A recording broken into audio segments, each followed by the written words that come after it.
안녕하세요. 40번째입니다. 마태복음 16장 세 번째 원고를 보도록 하겠습니다. 16장 13절에서 20절까지 신앙 고백을 요구하신 예수님. 자, 13절을 읽어보면 예수께서 제자들에게 물어 이르시되 사람들이 인자를 누구라 하느냐. 그러니까 제자들이 대신 대답을 해주지요. 선지자 중에 하나입니다. 예수님께서 또 물으세요. 너희는 나를 누구라고 하느냐? 시몬 베드로가 주는 그리스도시요 살아계신 하나님의 아들이시니이다 이렇게 대답을 해요. 예수님께서는 무척 기뻐하셨죠. 바요나 시몬아, 네가 복이 있도다. 이를 내게 알게 한 이는 혈육이 아니요 하늘에 계신 내 아버지시니라. 주는 그리스도시요 살아계신 하나님의 아들이시니이다. 이렇게 알고 있는 것은 하늘에 계신 내 아버지께서 일러주신 것이다. 예수님께서 제자들 앞에서 베드로를 부르시면서 너는 베드로라. 내가 이 반석 위에 내 교회를 세우리니 음부의 권세가 이기지 못하리라. 이렇게 말씀하십니다. 이것이 바로 13절, 20절에 있는 말씀입니다. 자, 너희는 나를 누구라고 하느냐? 오늘 우리는 나는 예수님을 누구라고 하느냐 하는 문제를 깊게 생각을 해야 됩니다. 예수님께서 이 앞서 무엇을 말씀하셨습니까? 사람의 계명, 교훈을 조심하라고 말씀하셨죠. 조심해야 됩니다. 조심하고 정말 이 시대를 분별할 수 있는 통찰력을 가지고 있어야 예수님께서 누구신지를 알아차릴 수가 있습니다. 예수님의 존재, 예수님의 사역, 예수님의 권능, 이 모든 것들을 알아차리고 예수님 앞에 이렇게 고백할 수가 있는 겁니다. 예수님은 그리스도시요 살아계신 하나님이십니다. 이렇게 고백할 수 있는 겁니다. 이렇게 고백하는 사람이 비로소 교회입니다. 이 고백이 없으면 교회라고 할 수가 없고 이 고백만이 음부의 권세를 이길 수 있는 사람들이 되는 겁니다. 아무나 음부의 권세, 다시 말하면 사탄의 권세를 이겨낼 수가 없어요. 교회가 이겨낼 수 있는 건데 다시 말하면 주는 그리스도시요 살아계신 하나님이십니다. 이렇게 고백하는 사람들이 사단의 권세를 이겨낼 수가 있는 겁니다. 그래서 사단의 권세로부터 나와 하나님께로 돌아온 바로 그 사람들이 하나님이 누구신지를 알고 하나님의 언약의 말씀 안에 머무르면서 하나님의 교회로서 이 땅에 하나님의 나라로서 이 땅에 존재하고 있는 겁니다. 사탄의 권세를 이겨내면서. 자, 그러면 왜 하나님께서 사람의 계명을 조심하라고 하셨을까요? 보십시다.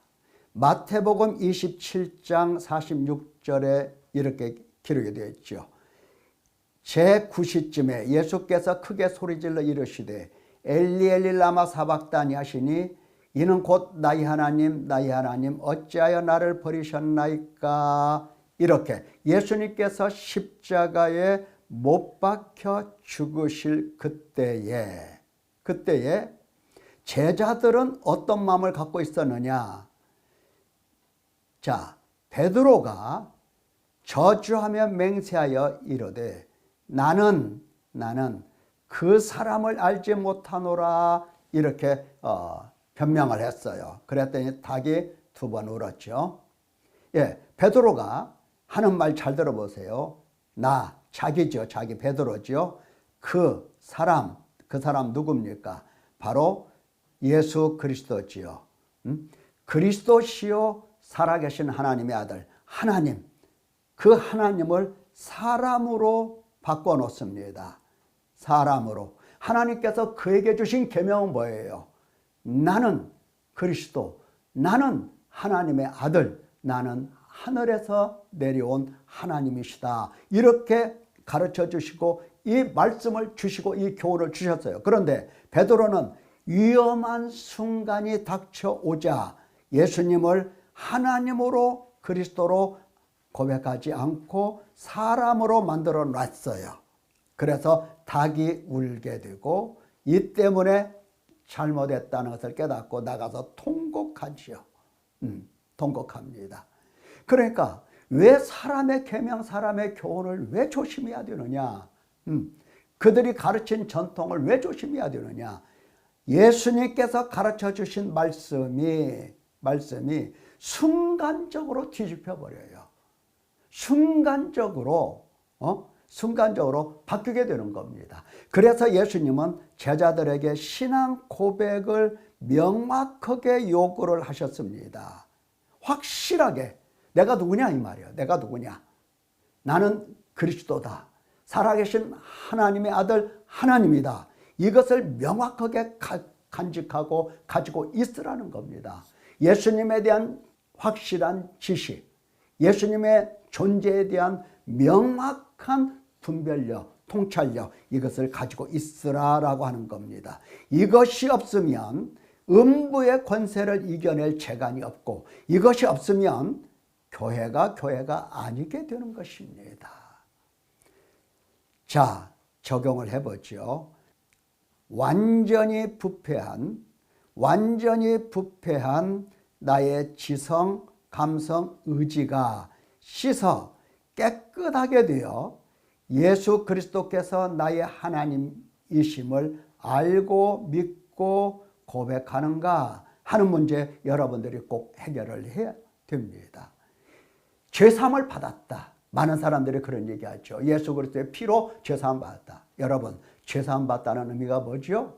죄사함 받았으면 그냥 죄사함 받았어, 그걸로 끝나는 겁니까? 아니죠. 하나님은 죄를 사하여 주시면서 양심, 그리고 양심에 의하여 행한 행실, 죽은 행실이죠. 행실, 이것을 씻어 깨끗하게 하십니다.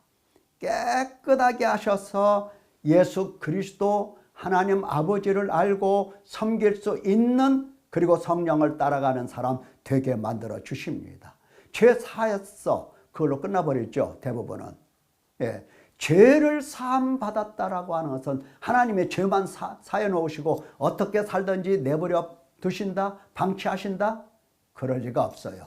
죄를 사하셨다는 것은 양심을 꺼내서 깨끗하게 하시고 죽은 행실을 완전하게 고칠 수 있도록 그렇게 씻고 깨끗하게 하여 하나님을 섬기는 사람, 하나님을 아는 사람, 믿는 사람, 그의 계명, 언약의 말씀을 간직하고 지키는 사람 만들어 내시는 겁니다. 이게 죄사함 받은 사람이에요. 이게 예수 그리스도의 피로써 죄사함을 받은 사람의 모습이 되어가는 것입니다. 우리가 지난 시간에 이 히브리서에 있는 말씀을 듣고 배웠어요. 사랑하는 성도 여러분, 어떻습니까? 나의 지성, 나의 감성, 나의 의지가 씻어 깨끗하게 되고, 거기에서 나오는 나의 양심, 이것도 깨끗하게 되고, 나의 행실도 하나하나 고쳐지면서 지금 회개의 열매가 맺히고 있는가? 이것을 바라보면서 이것 때문에 몸부림치고 탄식하고 눈물을 흘리고 주여 나를 사하소서, 깨끗하게 하소서 간구해야 할 것입니다. 감사합니다.